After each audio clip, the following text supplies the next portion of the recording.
History and evolution of sanctions. As necessary and useful measures when states adopt policies that violate their international obligations and endanger community values, international sanctions have been the subject of intermittent public and scholarly debate for over 60 years.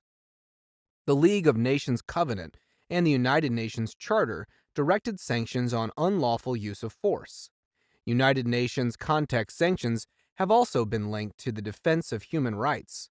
But until 1979, few instances of the use of sanctions were on the record. The short list included League of Nations sanctions against Italy from 1935 to 1936, UN sanctions against Zimbabwe from 1966 to 1979, and an arms embargo against South Africa from 1977. Western governments have imposed penalties against Iran, the Soviet Union, Poland, and Argentina in the past 3 years. These cases provided a wealth of new material to analyze the efficacy of economic sanctions in achieving their goals.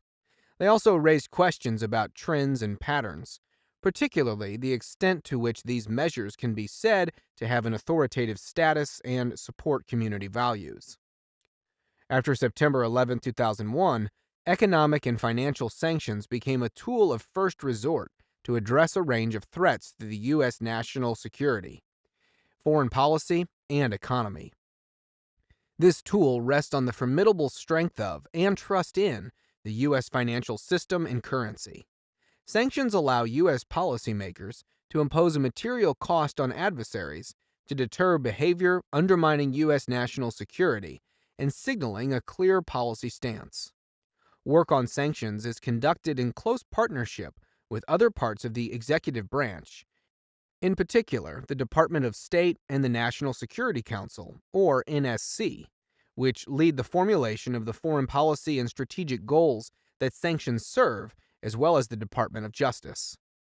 Over 20 years, different sanctions are successfully employed to address various national security challenges, such as: first is preventing Iran from using the international financial system and commercial markets to generate revenue through oil sales and other activities that support its nuclear and ballistic missile proliferation and support for terrorist activities. These sanctions pushed Iran to the negotiating table on its nuclear program in 2015.